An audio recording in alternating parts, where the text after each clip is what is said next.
અલી આ ધારાડીએ શરીર તો જો ઉતાર્યું છે બા.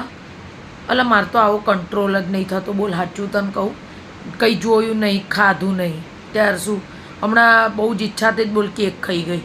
છોકરાઓ લાયા તેને જોડે પીઝા ઝાપટી લીધા. દાળ ભાત વગર ચાલતું નહીં, તો અલા ખાવાનું પછી કેટલું આપણે તો અવગણના કરવી. ખાઈ લઉં છું તો મૂયું ત્યાર શું, મરવું એકવાર ને પછી ક્યાં આપણે ખાવા માટે ફરી જન્મ લેવો છે. પણ આ તો ધારાડીએ બહુ શરીર ઉતાર્યું જ બા.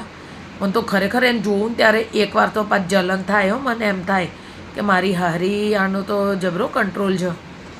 મૂયું ત્યારે હું તો ખાઈ લઉં છું ત્યાર શું. હવે લગ્નની સિઝનમાં આલી 500 રૂપિયા ચાંદલો કરીએ, થોડા ભૂખ્યા આવીએ ને ખાલી ભાત ખાઈને પાછા આવવાનું, મઈ ગયું તો ખાઈ લઉં ત્યાર શું. કરશું પછી શાંતિથી ડાયટિંગ. અલા નથી થતું પણ શું કરીએ બોલ લે.